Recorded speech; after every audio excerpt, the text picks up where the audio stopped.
किसी भी चीज को जब आप सुनते हैं तो आपको सांत्वना अच्छी मिलती होगी, विश्वास पूरी तरह से बंधता होगा, क्योंकि वो सभी चीज होली साइंस में है। जैसे जीवन का लक्ष्य क्या है कि हम सत्य से जुड़े। जीवन का लक्ष्य है कि हम सब प्रकार के कष्टों से हम मुक्त हो जाएं।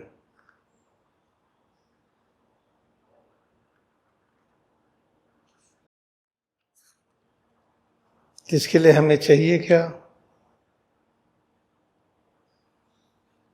कंपनी, साथ चाहिए, जिसको सत्संग कहते हैं।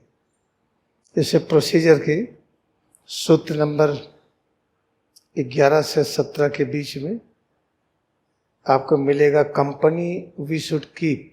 हम किसका साथ रखें? कहा जाता ना, सत्य के साथ रहें, उसी को सत्संग कहा गया।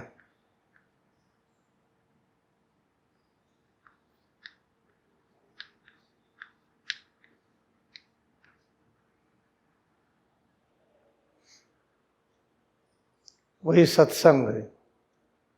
तो सत्य क्या है? सत्य को जानना प्रभु को जानना है। सत्य को जान गए, अज्ञानता से मुक्त हो गए। सत्य को जान लेने पर यह पता चलेगा केवल एक का अस्तित्व है, वही सब रूपों में प्रकाशित है। और कैसे प्रकाशित है? जैसे ये हाथ है, हाथ का देखिए चित्र है, इमेज है, इस बोर्ड पर पड़ रहा है। इस लाइट के स्थान को, लाइट की तीव्रता को बदलते जाइए, ये जो इमेज है ये बदलता जाएगा। हाथ एक है, लेकिन प्रतिबिंब हजारों बन सकते हैं। कोई इससे बड़ा, छोटा, मोटा, पतला, जिस तरह से चाहे। और जैसे आप खड़े हैं, आपके सामने अनेक प्रकार के फोकल लेंथ के मिरर हों, कॉनकेव, कॉन्वेक्स, प्लेन मिरर। तो जितने फोकल लेंथ के मिरर होंगे उतने आपके रूप बनेंगे। इस तरह से अनगिनत जब दर्पण को सामने रखते हैं, कॉनकेव, कॉन्वेक्स, तो आपके कितने रूप दिखाई पड़ते हैं? वो सारे रूप को मायावी रूप कहते हैं, आपका वास्तविक रूप है। इस तरह से आप समझिए कि जो ये पूरा ब्रह्मांड दिखाई पड़ता अनेक, ये परब्रह्म का इमेज है। ये इसीलिए ये कहा जाता है we are made in the image of God. हम ईश्वर के प्रतिबिंब हैं, ये कहा जाता है। तो अच्छी तरह से इस बात को जब ध्यान दीजिए कि इसमें जो लिखा है कि हमें सत्य के साथ रहने पर सब प्रकार के कष्ट हमारे दूर हो जाते हैं। तो सत्य क्या है? भगवान कृष्ण ने कंस को मारा था कि नहीं? अगर नहीं मारा था, हम कहते हैं मारा है, तो झूठी बात हो गई। कह देंगे मारा है, वही सच है। तो सच है तो क्या सभी कष्ट दूर हो गए? एक अतीत नहीं पता कि 100 वर्ष पहले कहाँ थे हम, वो भी एक कष्ट है। भविष्य नहीं पता है, सब कष्ट ही कष्ट तो है। अगर राम ने रावण को मारा था, सच है, तो हमारे कष्ट क्यों नहीं दूर हुए? कृष्ण ने कंस को मारा था, शिशुपाल वध किया था, इतनी बड़ी मारपीट करा दिया, लड़ाई करा दिया, लाखों मर गए। अगर सच है तो हमें हर प्रकार के कष्टों से मुक्त होना चाहिए। सबसे बड़ा कष्ट है अज्ञानता। हम 100 वर्ष पहले कहाँ थे, 1000 वर्ष पहले कहाँ थे, भविष्य में कहाँ होंगे, आप कहाँ थे, कुछ पता नहीं। ये सब कष्ट ही कष्ट तो है। इसका अर्थ है कि सच नहीं है। तो सच जाने का प्रयास है। कैसे? सत्य और अहिंसा पर चलना। चलते हैं पैर से, ठीक है। जब हम चलते हैं, काम करते हैं, तो अनुभव होता है कड़ापन। और अनुभव होता है ढीलापन।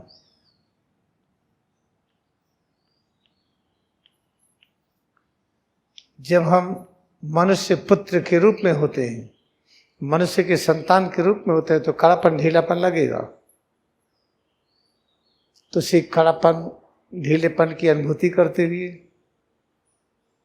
क्रिया के सिद्धांत को पकड़ लीजिए। उसी कड़ेपन में ब्रह्मांड की पूर्ण उपस्थिति है। जो पूरा ब्रह्मांड, इसका अतीत वर्तमान भविष्य उसी में है, ढीलेपन में भी है। इस तरह से कड़ापन ढीलापन में एकाग्रता बढ़ाते हुए हम अच्छी तरह से आनंद पूर्वक हम सेवा कार्य में लगे रहें। तो कड़ापन ढीलापन कहाँ पर देखें? पैर के नाखून में, अंगुलियों में, पंजों में, पिंडली, जांघ, नितंब, पूरी पीठ में, पीठ के 5 भागों में, पेट में, सीना में, हाथ में, गला में, चेहरा में, सिर में, सब जगह, कोई जगह छूटने ना पावे।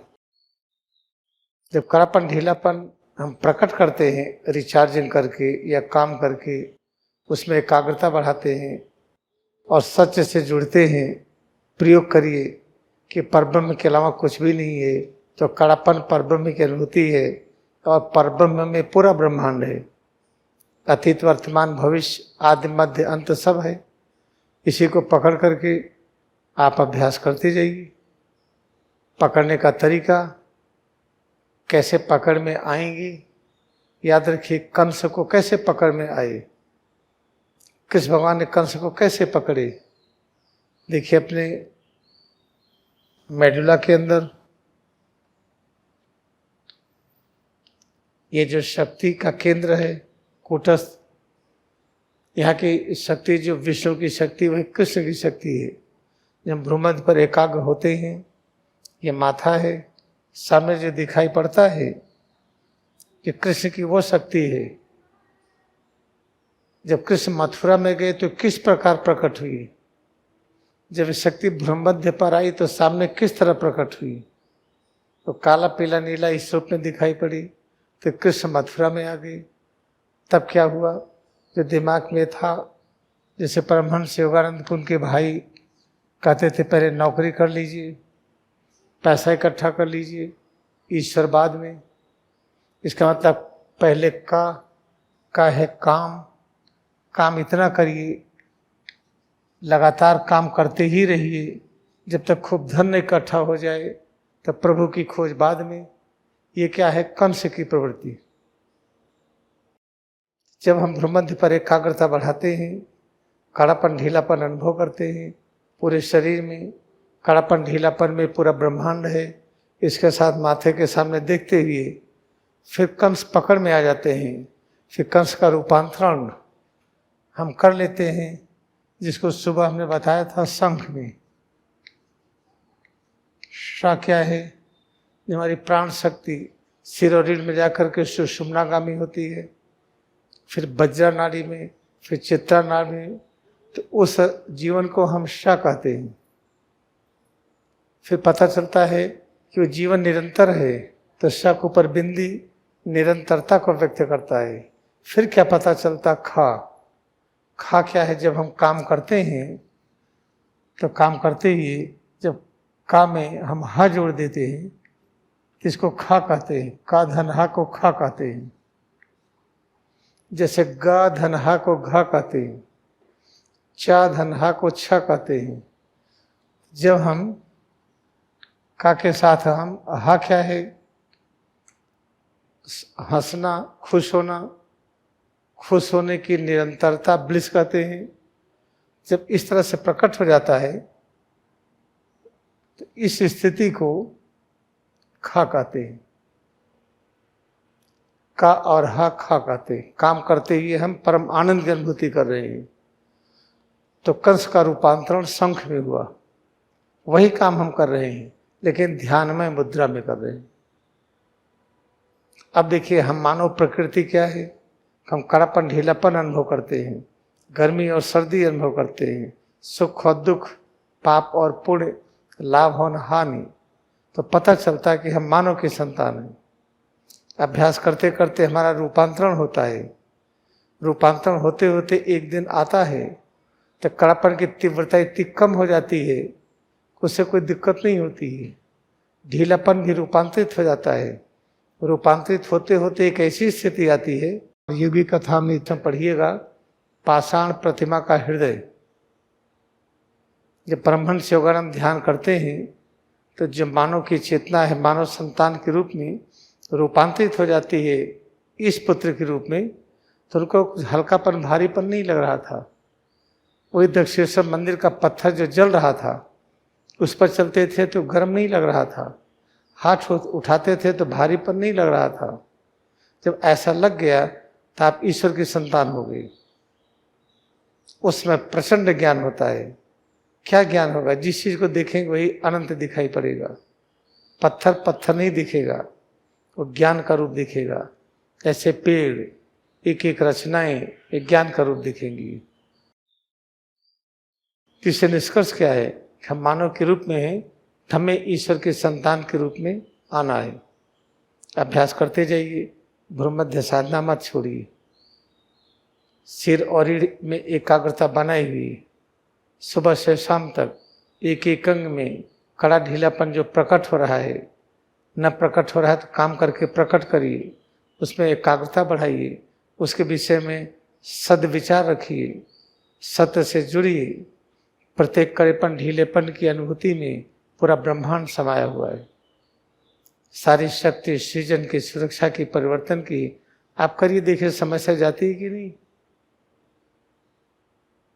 तो आप करके देखिए, और जब अभ्यास करेंगे तो जानते हैं क्या होगा।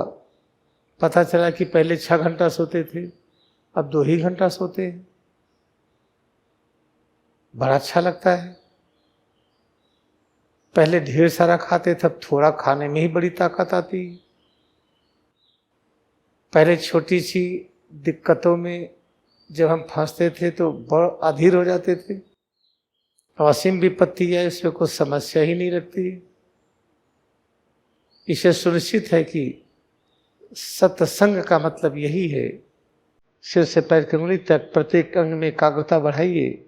जो अनुभूति होती है उस अनुभूति में सब कुछ भरा हुआ है।